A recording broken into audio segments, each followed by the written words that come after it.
성령에 대한 상징과 은유라는 제목으로 말씀을 증거하겠어요. 여러분이 항상 이렇게 신앙생활할 때 뭘 의식을 해야 되냐면 절기를 의식을 해야 돼요. 기독교는 1년 12달 절기가 이렇게 절기를 통해서 지금 이어지고 있거든요. 근데 그 절기 중에 제일 길은 게 성령 강림절입니다. 그래서 이번 주가 성령 강림절의 9주, 9주 되는 그런 날이에요. 근데 제가 지난 한 2달 동안은 다른 주제를 가지고 이렇게 했기 때문에 중간에 한번 이렇게 성령에 대해서 여러분에게 이렇게 짚어줄 필요가 있어요. 그래서 오늘은 성령에 대해서 한번 또 이렇게 말씀드리고 이제 갈라 그러는 겁니다. 여러분, 기독교인의 신앙생활 중에 성령이라고 하는 것은 절대적입니다. 여러분들이 성령과 어떻게든 관계를 맺으셔야 여러분의 신앙생활이 이루어질 수 있습니다. 심지어 성경은 뭐라 하냐면 기독교인이 기독교인 되게 하는 것은 성령님이다. 그렇게 얘기해요. 그게 뭐냐면 고린도전서 12장 3절에 그렇게 나와 있습니다. 여기 보면 그러므로 내가 너희에게 알리노니 하나님의 영으로 말하는 자는 누구든지 예수를 저주할 자라 하지 아니하고 또 성령으로 아니하고는 누구든지 예수를 주시라 할 수 없느니라. 그렇게 나와 있어요. 그래서 여기 보면 뭐죠? 성령님이 우리가 예수를 주님이라 고백할 수 있도록 만들어 주신다는 거예요. 예? 여기 뭐가 찌 그러는 게 있는데 뭐 안 껐나? 한번 보세요. 끄셨는지. 그래서 여러분 예수님을 구세주로 믿으십니까? 예, 그거는 여러분 스스로의 노력보다도 성령님이 하시는 거예요. 예, 그래서 성령님이 여러분 안에서 여러분이 예수를 구주로 고백할 수 있도록 해주신다는 거지. 그러니까 여러분 다 예수님을 구주로 고백하잖아요. 그러니까 여러분 안에 지금 성령님이 계신 거예요. 성령님이 그렇게 하시니까. 할렐루야. 예, 이미 여러분은 성령님이 계신 겁니다. 예, 그런데 성경에 보면 성령의 9가지 열매가 있어요. 예? 그렇죠. 사랑, 희락, 화평, 온유, 절제, 충성도 쭉 나간단 말이에요. 그런데 그거 9가지 열매처럼 성경에 보면 성령을 상징하는 게 8가지가 있어요. 그러니까 이걸 은유라 그러죠. 우리가 어려운 말로 메타포라 그러는데 그 본체를 설명하기가 어려우니까 어떤 상징적인 그것을 얘기하면서 그 본체를 잘 설명할 수 있도록 그렇게 해주는 성령에 대한 상징이 몇 가지라고요? 8가지가 있습니다. 그래서 오늘은 그 8가지 말씀을 드리려고 그러는데 8가지 말씀을 드린다 그러니까 벌써 얼굴에 공포가 계시는데 그냥 짤막하게 하나에서 한 2, 3분으로 싹 넘어가서 평소보다 더 일찍 끝날 테니까 염려하지 마세요. 벌써 일부 예배 때 내가 체크를 받았으니까 다 이렇게 해서 여러분에게 아주 짤막하게 그렇게 해드리려고 그래요. 근데 8가지가 굉장히 중요해요. 그래서 성령을 상징하는 그 8가지가 무언가. 그래서 오늘은 어떻게 보면 좀 성경 공부식 설교, 병렬식 설교라 그러거든요. 그런 것으로 이렇게 접근을 해보겠습니다. 그래서 첫째는 뭐냐면 성령을 바람이라 그래요. 바람. 성령을 바람. 다 같이 바람. 이거는 내가 자주 얘기를 한 건데요. 이게 사도행전 2장 2절에 나옵니다. 여기 보면 성령님이 임하실 때 여기 보면 호련히 하늘로부터 급하고 강한 바람 같은 소리가 있어. 그렇게 나오죠. 호련히 하늘로부터 급하고 강한 바람 같은 소리. 그러니까 성령님이 바람처럼 임한 거예요. 근데 이 바람이라고 하는 게 히브리어로 루하으라 그러고 헬라어로는 푸뉴마라 그럽니다. 근데 이게 뜻이 2가지가 있어. 하나는 바람이란 뜻이 있고요. 또 하나는 호흡이란 뜻이 있어요. 그래서 성령님이 바람처럼 임하고 우리 호흡의 호흡처럼 우리 안에 내주하는 거예요. 예. 그럴 때, 자, 그러면 이 바람은 제가 많이 말씀드렸죠. 예, 성령은 바람처럼 이렇게 부는 거거든요. 그래서 우리 나라에 보면 여러분 뭐 치맛바람, 투기바람, 무슨 바람이 많이 불잖아요. 그래서 요새는 뭐 이렇게 인공지능 바람이 막 이렇게 불고 그런 바람인데 우리는 무슨 바람이 불어야 되냐면 성령 바람이 불어야 됩니다. 할렐루야.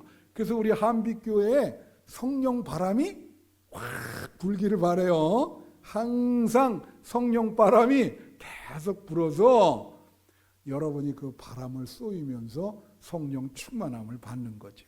그래서 성령을 바람이라 그런다. 근데 성령이 또 호흡처럼 임한다 그랬잖아요. 그 말은 우리가 호흡을 안 하면 살 수 없잖아요. 그러니까 성령은 호흡처럼 임한다는 건 항상 우리 안에 있다는 거죠. 성령이 우리가 숨을 들이쉴 때 들어오셔서 날숨 이렇게 내보낼 때 나가시고 계속 우리와 함께 이 호흡이라는 게 중요합니다. 여러분 제가요 제가 좀 자기 자랑하는 걸 자폭이라 그러나 우리 집사람이 맨날 당신 자기 자랑해서 교만하다 그러는데 내가 무슨 말 하냐면은 나는 운동을 말이죠 한 번도 돈 주고 배운 일이 없어요. 내가 스스로 배운다고. 그래서 스케이트도 그냥 혼자 그날 배울 때 한 6, 70번 쓰러졌어요. 그리고 나서 이제 다 이렇게 스케이트 고급 기술을 다 배우고 이제 더 이상 흥미가 없어서 안 하는데 수영도 나 혼자 배웠습니다. 근데 수영을 이렇게 혼자 스스로 하는데 이제 이 자유형을 하잖아요. 여러분 자유형 하잖아요. 이거 이렇게. 그걸 하는데 뭐가 중요하냐 이렇게 생각을 해보니까 호흡이 중요한 거예요. 이게. 호흡을 이렇게 할 수 있으면은 자유형 수영은 그냥 멀리 나갈 수 있어요. 모든 수영이 제일 중요한 게 뭐라고? 호흡이에요. 호흡. 호흡을 물속과 물박에서 어떻게 이 호흡을 하면서 숨을 이어가나. 이게 나는 그래서 이 연구를 했지 내가. 연구를. 놀라지 않으시네. 난 연구를 이 호흡을 어떻게 이렇게 하면서 호흡을 이렇게 길게 하고 들어갈 수 있나. 그래서 그걸 내가 내 머리로 발견했어요. 어떻게 발견했냐면 수영 전문가는 내 얘기 들으면 놀고 있네 그럴 거예요. 내 스스로 하는 거니까. 그래서 어떻게 했냐면 뒤에 이제 내가 발이 길잖아요. 발을 세게 차고 그러면 나가는 길이의 시간이 길 거 아니에요. 그럼 그때 이 고개를 위로 숨을 오랫동안 쉬는 거야. 그리고 탁 하고 그 다음에 또 이렇게 하면서 발을 또 세게 확 그러면 힘이 있어야지 오래 가거든. 그럼 이게 오래 숨을 쉴 수가 있어. 그러면 해보세요.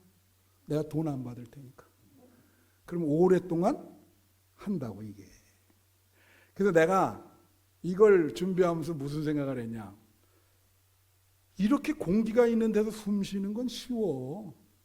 누구나 쉬지. 물속에서 수영을 하면서 쉰다. 이거 어렵죠. 그럼 어떤 상황을 말하냐? 그거는 우리가 인생을 살 때 어려운 상황이 도달할 수 있잖아. 그게 수영, 물속에서 하는 숨 쉬는 상황이야.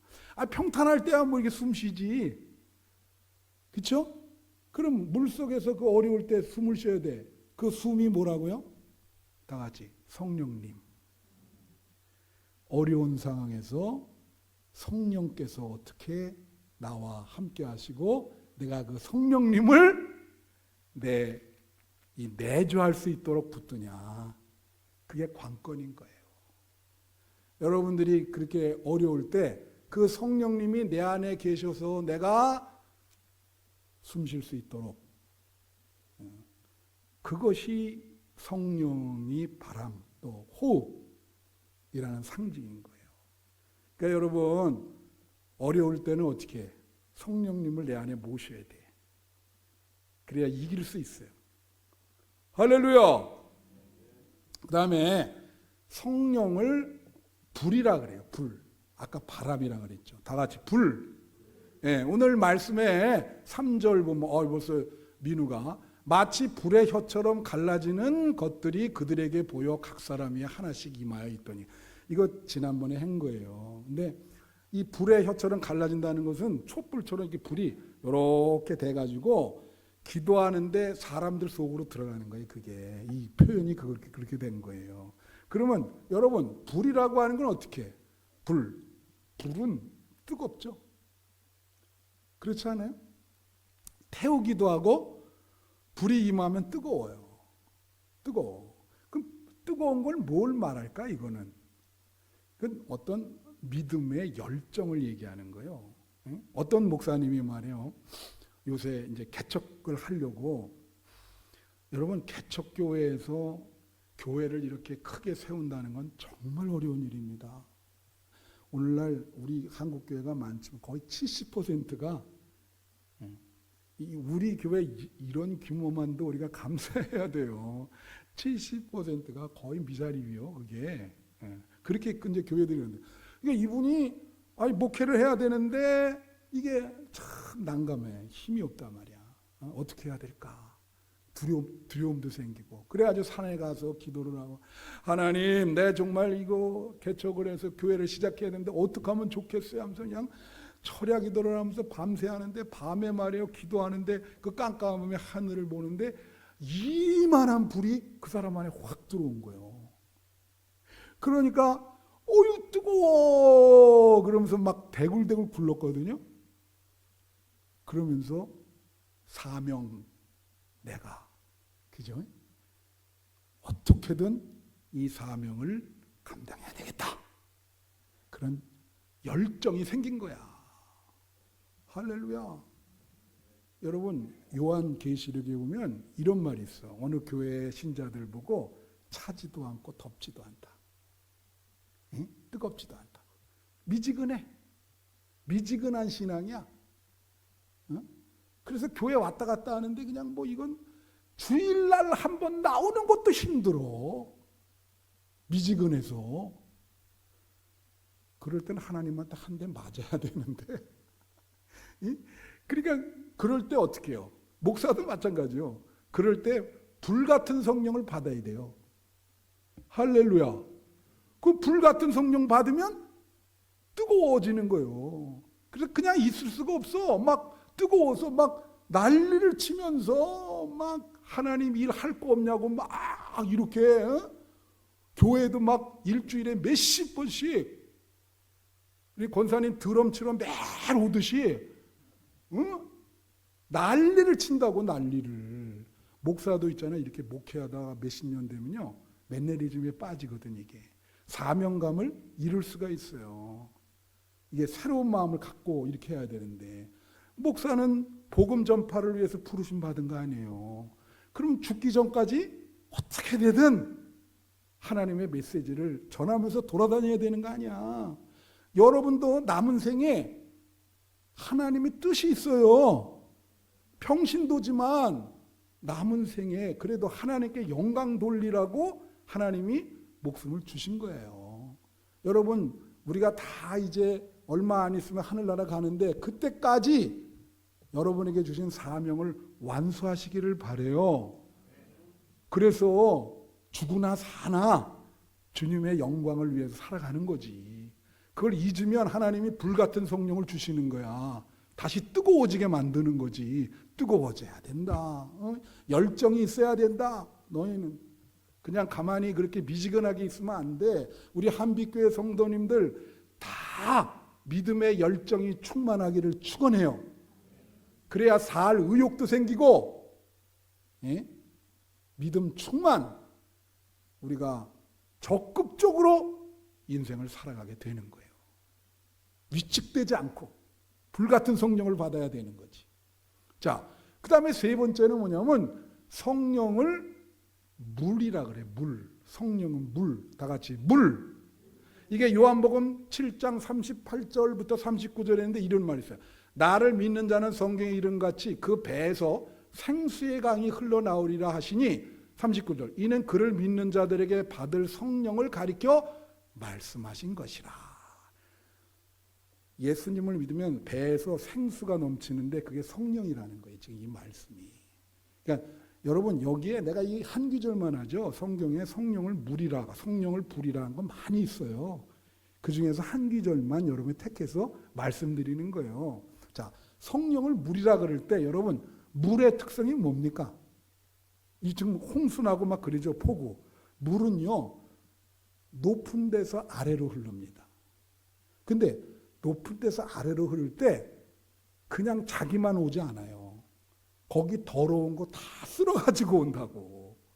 싹 다 쓸어가지고 완전히 그래서 밑에 이 하천 거기에 다 쌓이죠. 그게 다 계곡마다 들어온 거 다 훑어가지고 아래로 내려온다고. 그래서 성령이 물같이 임한다는 것은 여러분의 죄를 성령께서 씻겨준다는 거예요. 씻겨준다는 거야. 그래서 여러분 세례 줄 때 물로 주잖아요. 불로 주지 않고. 이유는 너 지금까지 죄 지은 거 용서해 줄 테니까, 씻겨 줄 테니까 다음부터는 새 사람이 되어서 죄 짓지 말아라. 그래서 물로 세례를 주는 거예요. 믿습니까? 그래서 성령의 물 세례를 받아야 죄를 극복할 수가 있어. 죄의 유혹에서 벗어날 수가 있어. 그리고 이것은 높은 데서 아래로 흐르잖아. 물이 아래에서 높은 데로 흐르는 거 봤어요? 물은 늘 아래로. 뭘 말할까? 이거는 겸손, 마음이 가난한 걸 말해. 성령이, 물 같은 성령이 임하면 여러분 마음이 겸손해집니다. 겸손의 영이요. 그래서 물 같은 성령을 받으셔야 돼. 할렐루야. 네. 그 다음이 뭐냐면 성령을 비둘기라 그래요. 비둘기. 다 같이 비둘기. 이것도 여러 번 나와요.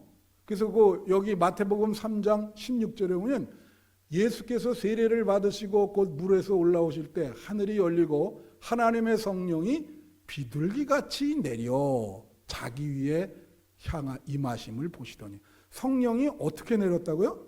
비둘기같이 내렸다. 여러분 비둘기는 뭐의 상징입니까? 평화의 상징이에요. 비둘기. 성경에도 그렇게 나와 있어요. 찬송가에도 있어. 비둘기같이 온유한 성령. 예? 그러면 이건 뭘 뜻할까? 비둘기는 평화를 뜻하거든요. 그러니까 여러분 갈등이 심한 데 있잖아. 치고받고 싸우는데. 교회도 치고받고 싸우는 교회 있어요. 가정도 맨날 남편과 아내가 싸워. 매일 싸워. 부모와 자식들이 매일 싸워. 그럼 어떻게 되겠습니까? 거기에 비둘기 같은 성령이 임해야 돼요. 그러면 갈등을 해결해 주시고 싸우는 교회나 가정에 하나님이 주시는 평화가 임하는 거예요. 그래서 여러분 에베소서 4장 3절에 보세요. 여기 뭔 말하냐면 평안에 매는 줄로 성령이 하나 되게 하신 것을 힘써 지키라. 성령께서 하시는 일은 마음이 하나 되게 한단 말이야. 갈라진 마음이. 그럼 거기에 뭐가 임해요? 다 같이 평안이 임하는 거예요. 성령이 하시는 일은 하나 되게 하는 거예요. 교회가 하나 되려면 성령님이 임하셔야 돼. 비둘기 같은 성령은 온유한 성령이요. 평화로운 성령이고 그 성령이 임해야 돼. 그러니까 이 성령은 사람이 폭력적일 수가 있잖아요. 그죠? 대화가 안 되면은 이게 폭력, 갈등. 근데 비둘기 같은 성령은 사람을 온유하게 만드는 거예요. 분노를 가라앉혀. 하나 되게 해. 그러니까 가정에 평화가 임하고 교회에 평화가 임하고 직장에도 평화가 임하는 거지. 공동체에 비둘기 같은 성령이 임해야 돼요. 우리 한빛교회는 뭐 이미 임했지만 비둘기 같은 성령이 충만하기를 축원합니다. 네. 그 다음이 뭐냐면 검이에요. 검. 성령을 검이라 그래요. 검. 검이 뭐죠? 칼이요, 칼. 칼은 뭐예요? 공격무기죠. 칼과 칼집이라는 수필이 있는데 여기 보면 에베소서 6장 17절에 구원의 투구와 성령의 곧 하나님의 말씀을 가지라. 근데 이 배경은 뭐냐면요. 우리가 신앙생활하는 것을 영적 전쟁이라고 보는 거예요. 여러분, 마귀 귀신이 있습니다. 내가 물론 축구 선수 이영표 아시죠? 그분이 얼마 전에 간증을 하는 걸 내가 들었는데 이런 얘기를 하더라고요. 제가 하나님을 어떻게 믿게 됐냐면 참 우스운 생각이야. 요즘 영화에 보면 귀신 많이 나오죠? 참 희한한 게 한국 사람들이 귀신 영화만 나오면 1000만이 넘어. 귀신을 그렇게 좋아하는데 하나님은 안 믿어. 이상한 거 아니에요?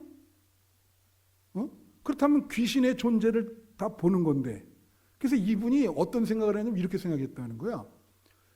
귀신은 자기가 있다고 믿는데 근데 왜 하나님은 안 믿어질까? 그런 생각을 했대요.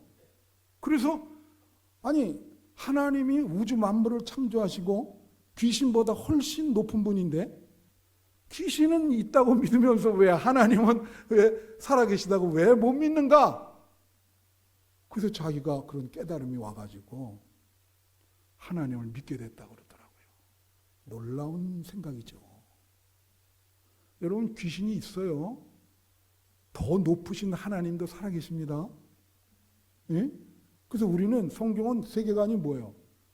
그런 영적인 전쟁을 한다는 거예요. 귀신, 이 마귀들은 인간의 삶을 무너뜨리려고 그러고 하나님은 인간의 삶을 세우려고 그래요. 그래서 여기 보면은 이 로마 군인인데 다 방어무기야.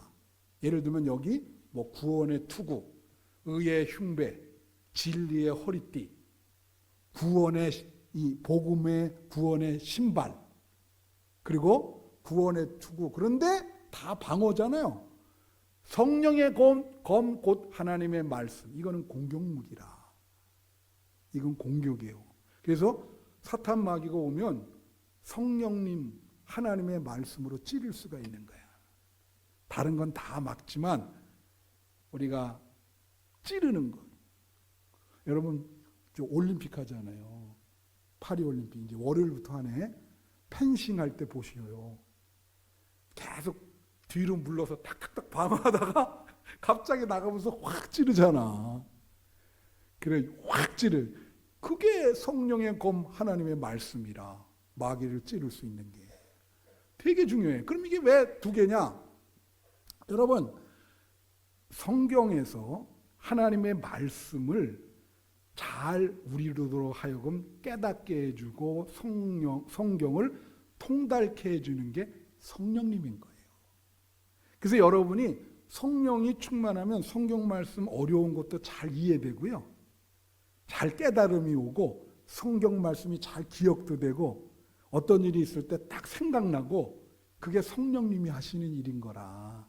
그래서 여러분 예수님이 광야에서 40일 금식기도 하고 시험 당하셨잖아. 그때 뭐라고 나오냐면 성령께서 이끌리시오. 그런 표현이에요. 그리고 예수님이 마귀가 공격할 때 하나님의 말씀으로 다 대답했어요. 말씀에는 이렇게 기록되어 있다. 그러니까 여러분 성령 충만하면 말씀에 통달하게 되는 거예요. 깨달음이 있어. 성령께서 그렇게 해주셔서. 그래서 마귀가 공격하면 말씀으로 대적이 되는 거지. 이게 뭐 접근도 못해. 여러분 명심해요. 여러분이 있잖아요. 예수를 믿기 시작하면서부터 마귀가 여러분을 무너뜨리려고 이게 붙어 다니거든. 이 공격을 하려고. 명심하세요. 그것을 물리칠 수 있는 것은 내 힘으로 안 되고 성령님이 함께 하실 때 물리칠 수 있습니다. 명심하세요. 네. 그 다음에 도장이에요. 도장. 다 같이 도장인, 그걸 인치심이라 그러는데 성령의 인치심, 이거 굉장히 많이 나와요. 바울서신에. 여기 보면 에베소서 1장 13절에 보면 그 안에서 너희도 진리의 말씀 곧 너희의 구원의 복음을 듣고 그 안에서 또한 믿어 약속의 성령으로 인치심을 받았으니. 약속의 성령으로 인치심이라는 게 뭐예요? 도장 찍는다는 거야. 도장 찍는다. 이거 어떻게 보냐면 여러분, 목장하는 사람들 있잖아요. 어떻게 해요? 옛날에 넓은 융수면 이 소 어디 갔는지 모르니까 그 궁둥이에다 어때요? 궁둥이라네. 히프라 그래야 되나? 하여튼 거기다 뭘 찍잖아요. 이거는 우리 목장 소유다. 불로 이렇게 지져요. 표시. 도장 찍는 거야. 캐나다 보니까 하다못해 연어, 치어를 이렇게 방류하거든. 거기도 도장을 찍어. 이거 우리 거다. 나중에 돌아와도. 도장 찍게 돼 있어. 그러니까 이게 성령의 인치심이 뭐냐면 두 가지야. 하나님, 내 새끼라 이거지. 이건 내 자식이다. 마귀 이거 틈탈 수 없다. 이건 내 자식. 그러니까 하나님이 성령으로 도장을 찍는 거예요, 여러분. 이거는 내 자식이기 때문에 내가 보호해줘야 된다. 다 같이 보호. 그래서 하나님이 여러분 보호합니다. 여러분이 만약에 굉장히 어려운 상황에 처하잖아요. 그러면 성령님이 난리 나는 거예요. 왜? 오늘 이거 내 새끼 큰일 났잖아요, 이거. 그렇잖아요. 이거 어떻게 하나, 이걸 잘 보호해줘야 되는데, 하다못해 부모가 자식이 그렇게 어려운 상황에 있으면 어떻게 부모가? 난리 나지. 하나님도 똑같아. 그게 보호, 인친 거예요. 이게 도장 찍었어. 내 자녀이기 때문에 내가 보호해주겠다. 당연하지. 그 다음에 보증이야. 보증. 또 하나는 보증. 보증 쓴다는 거 알죠? 뭘 보증하나? 여기 도장을 찍는 거는 구원을 보증해 주는 거예요. 여러분 도장 찍었죠? 하나님께서 반드시 너를 구원해서 천국으로 보낼 것이다. 그걸 보증해 주는 거야. 근데 여러분 그거 아셔야 돼요. 내가 언제 한번 얘기했는데 교회에서 이제 그 옛날에 청년들이 한 10명, 그때 나도 포함되어 있었거든. 기도를 밤새 기도했는데 그때 사찰 집사님이 새벽에 나오면서 아유 어젯밤에 꿈을 꿨는데 너네들이 이렇게 여기서 그랬구나. 그러면서 교회에 이렇게 청년들이 있는데 그 이마에 다 십자가가 찍혀 있다는 거야. 밤새 너네가 기도했는데 보니까 여기 여러분 이마에 영적으로 보면 말이죠. 십자가가 거 있어요. 그래서 여러분 제대로 하나님이 도장을 찍었으면 여러분 어디 가서 점치면 절대 점괘가 안 나옵니다. 왜? 그 사람들이 보거든요. 오, 이마에 십자가 있네? 점괘가 나오면 십자가가 안 찍혀 있는 거야. 그러니까 그렇다고 점치러 가지 마세요. 확인하려고. 하나님이 여러분 다 이렇게 찍었어 지금. 여기 보니까 다 찍었어요. 그게 성령의 인치심. 할렐루야. 인치심을 받아야 돼요. 그 다음에 네, 7번째가 뭐냐면 기름이에요. 기름. 성령이 기름을 붓다. 여기 보면 사도행전 10장 38절에는 하나님이 나사렛 예수에게 성령과 능력을 기름 붓듯 하셨으며. 자, 여러분 구약 성경에서 제사장을 삼을 때 기름을 붓는다 그래. 그죠? 그리고 야고보서에 보면 이런 거 있어요.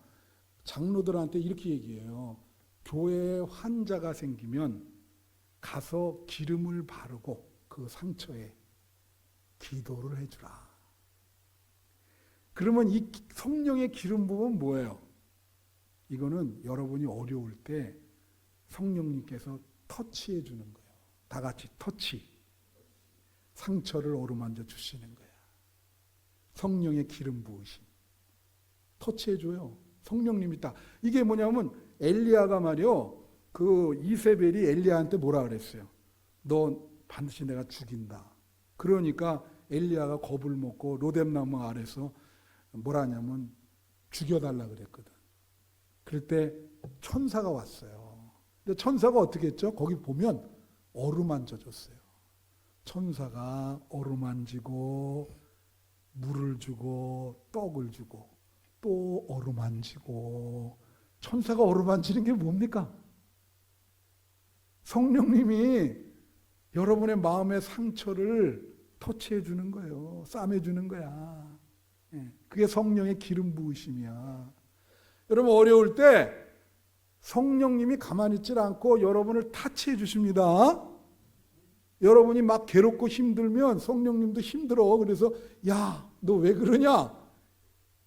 성령님이 기름을 부어준다고. 이렇게 막 그 장로님들 보고 병자를 한테 가서 기름 붓고 기도해달라는데 똑같은 얘기예요. 성령님이 계속 어루만져주면서 기름을 부어주면서.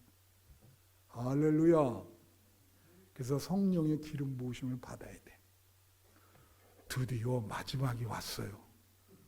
우리 여러분들이 지금까지 하나도 조시는 분 없고 나를 이렇게 바라봐줘서 감사해.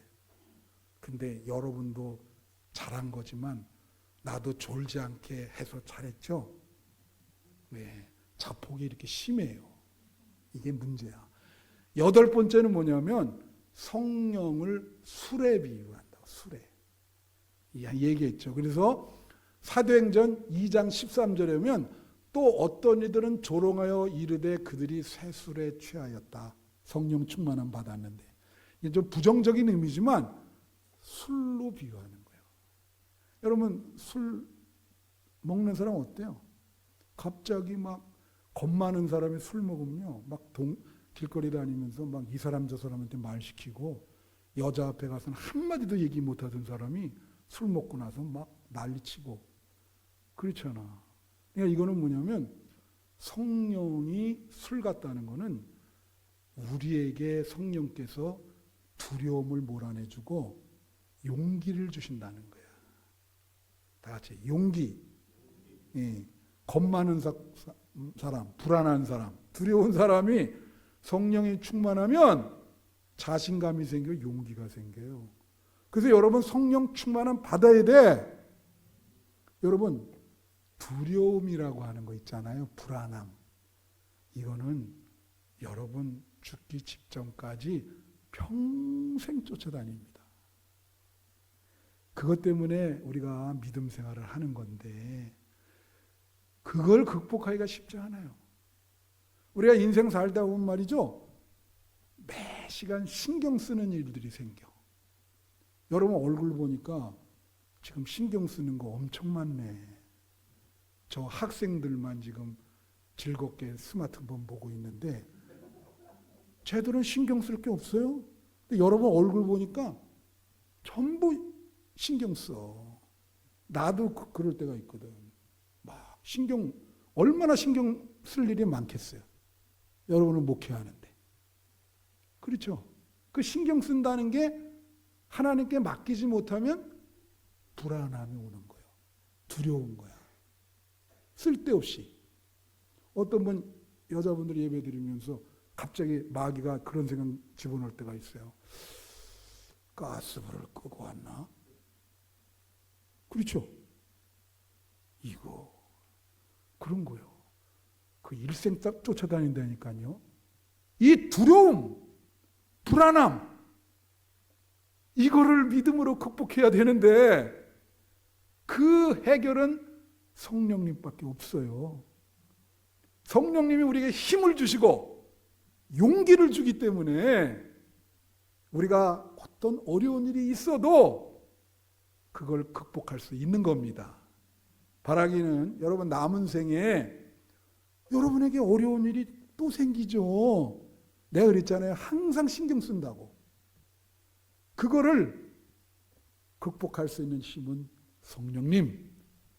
내 힘으로 안 돼요. 내 힘으로 안 돼. 여러분 힘으로 되는 거 하나도 없어요.